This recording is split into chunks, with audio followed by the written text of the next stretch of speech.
What is up, my little gorgeous people? Welcome back to another day on my channel. And in today's video, this video is actually like serious. Like, I know sometimes when I say it's a serious video, there's jokes in it, and maybe there'll be jokes in this, I don't really know, but what I do know is this is really serious. So for those of you who don't like talking about certain topics, which you'll be able to tell from like the title, you might want to click off now.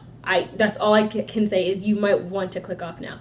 Now, if you're the kind of people who can take it, but it's like you would like to know when so you can prepare yourself, I will leave in the description. I will leave probably as a pinned comment in the comment section. I will even have to be made sure that is edited in, that right when I talk about something that's really serious and it might make somebody uncomfortable, there's a warning screen beforehand, that way people know, and a warning screen when it ends, that way people know. You know, just like that, I want everyone who's watching this to know that I appreciate them and I understand their comfort levels, and even though I'm moving the comfort line from me on my channel doesn't mean everyone's gonna follow with that comfort line, and I want you all to be comfortable just like I'm comfortable. So let's just get on in the video.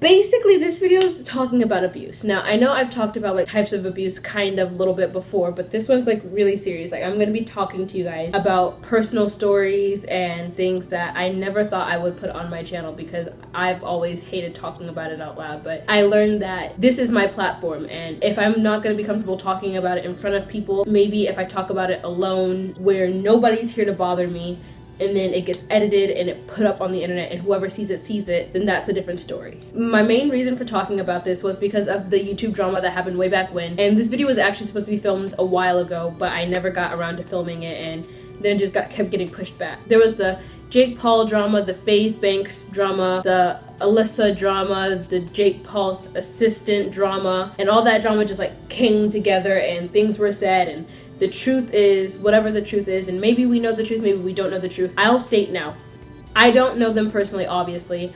I wasn't there, obviously. I know from hearing both sides of their stories and what I'm gonna say coming from me personally. The whole thing, apparently FaZe Bank attacking Jake Paul's assistant. At first when I saw that, I'll be honest, I don't like Jake Paul. I'm sorry, I don't watch his videos like that. Sometimes like I'll click on his channel. It's not that I don't like him, but sometimes his videos are cool, whatever, so like I might watch. Sometimes if he's in Logan's video, I'll watch. Sometimes if there's a certain person in Jake's video, I'll watch just for that person. Like I will literally skip through the video to that part. When the part's over, I'll click off. It depends how I'm feeling about the video itself. I watched his video, I watched all of it.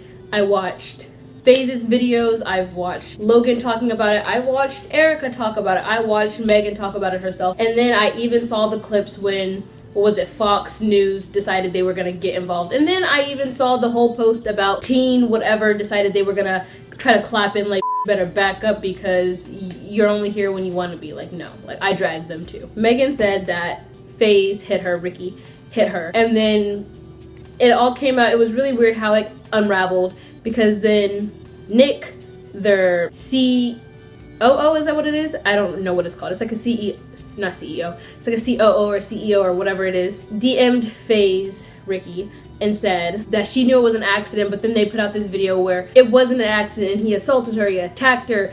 First it was he clotheslined her, then it was he punched her, then it was he choked the freaking crap out of her, and it made no sense.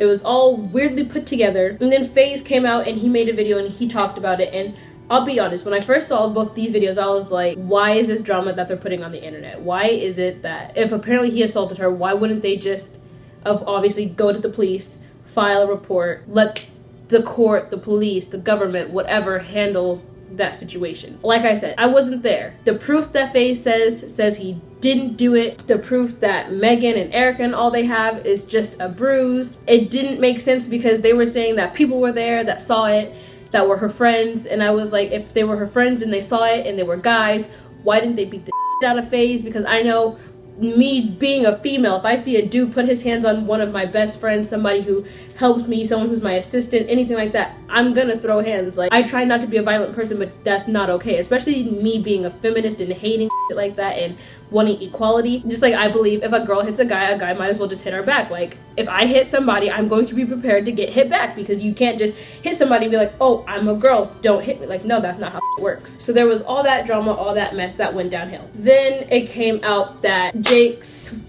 person, Max, whoever he is, that was on the channel was like, yo, it didn't happen. This is what happened when she came up and she talked to me and she said this to me and I didn't see this. I was with you all night, blah, blah, blah. And then Jake made his diss track against himself and I was like, what? I was confused. And then it got me thinking, abuse is really serious. And like Keemstar, I'll be honest, I don't really watch Keemstar's videos either. I watched all the videos of him talking about it and when he called Erica out and when he was like, I'll leave YouTube if this happens, and then Erica never took the deal. And I was like, I mean, she technically doesn't have to, but it's just kind of suspect because I know for a fact if I know that I'm not lying and something's happening and somebody's calling me out, I'm gonna call them out too. Like, okay, like I know that this is the truth, it's gonna come out, boom, here we go, you know, type thing. But obviously not everyone has the same mindset. Erica and Megan said that Keemstar and Ricky FAZE and people like that who thought they were lying were the reason why females were scared to come out. In a way, let's say that Ricky did. He beat her, he hit her, he attacked her. He's a f***ing asshole, and that's not okay. But let's say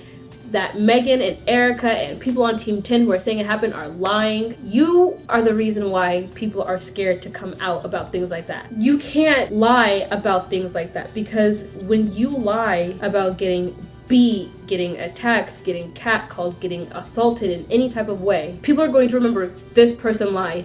How many other people might be lying about situations like that? You get scared because when you come out about it, you're scared that people are gonna be like, she's lying, they're not gonna believe me, there's no point in doing it. Now this is when the warning that I'm giving you guys now, that will also be on the screen. We're about to talk about something deep and serious, and I'm gonna try really hard not to cry because when I normally talk about it, I cry.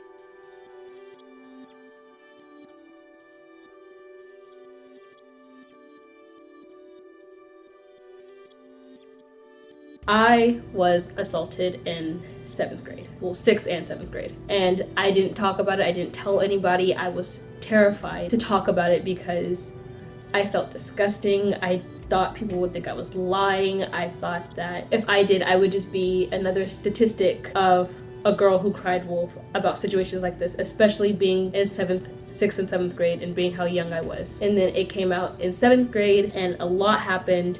And I was removed from my mom's custody for a while and I lived with my aunt and then I lived with one of my best friends for a while before I was finally able to come back home to my mom. And something that hurts is I remember when the police officers asked me questions. There was police officers in the room before my mom was in the room and then police officers afterwards, and it really f***ed me up because when it first happened the situation when it first happened and I was talking to the police officers, they sent 2 male police officers in to talk to me, a young female without a guardian, without another adult in the room, without somebody who I knew would have made me feel more comfortable. And they asked me, did I ask him for it?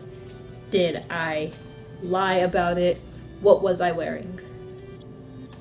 What kind of questions are those to ask a young female who's only in 7th grade? At the end of the day, it doesn't matter what I was wearing. I was in 7th grade. Even if you're 25, it doesn't matter what you're wearing because the moment you say no is what it means. It means no, and that means you stop. It means you walk away. And if you don't, then you're a asshole. I mean, calm down. The whole did I lie about it? I get of course you're gonna ask, did somebody lie about it? You need to know, like, hey, are you lying before we pursue this anymore? And then they brought another female into the room with me, and the constant questions I was getting asked is, am I lying? Am I lying? Am I lying? Is there any reason I'd lie? Did he make me mad so I lied about it? And it was like so much pressure on you, and you're like, wow, this is how it feels like.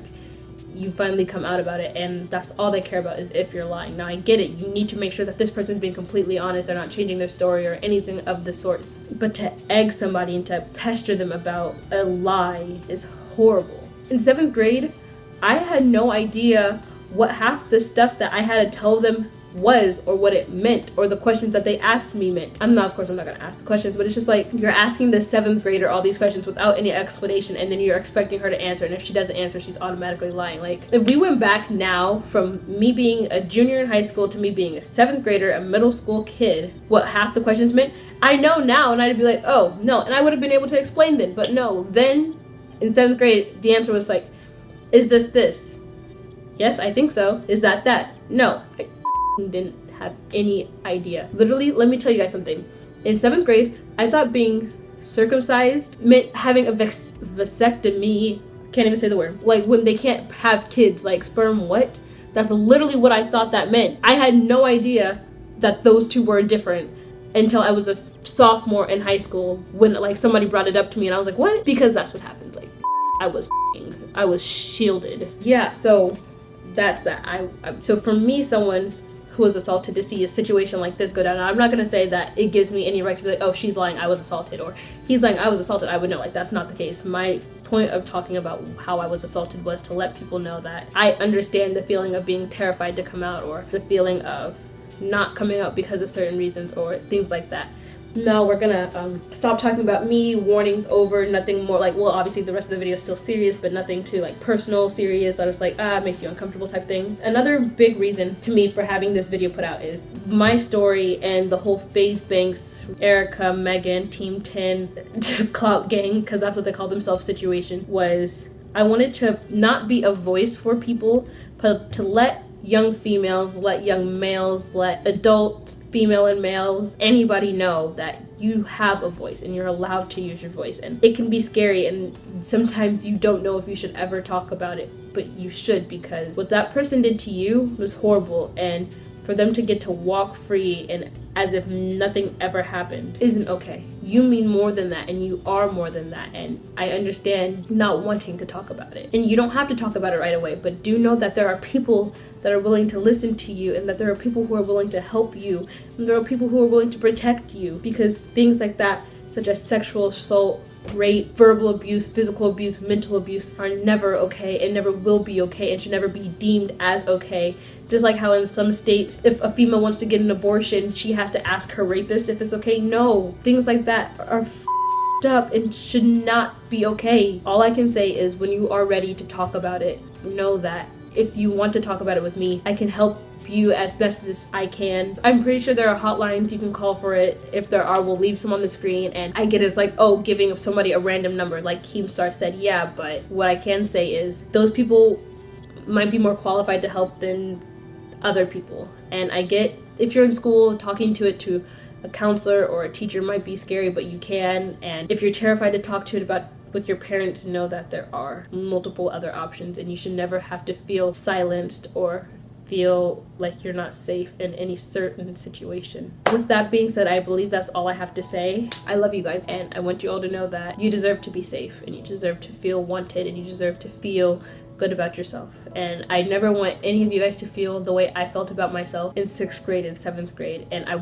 never want people to feel as if they hate themselves, because once you start going down that path, it's hard to get out. And eventually you're stuck there, and you want to feel love, and you want to love yourself. And there is a saying that you can't love somebody until you love yourself, which I do believe is true, but at the same time I do believe that sometimes it's not true, because I hated myself for the longest time, and I had the biggest love for other people because I didn't want people to feel what I felt. So I opened myself up to give love when I could never receive it. Yeah, wow, that got deep. Okay, thank you guys so much for watching. I love you all. Please give this, I'm not even really gonna ask for a thumbs up or anything like that now that I think about it. Please just share this video with people that you know. If you ever know somebody who's going through situations like this, let them watch this video, or make sure that they know that you're there for them. And if you are one of those people who you want to be there for them but you don't know how, or you don't know what to say or what to do, find a way to help them. Even if it's not through you, if it's through other people, without telling their business or outing them, make sure that they're comfortable with you trying to help them. I love you guys. Stay gorgeous. Stay safe.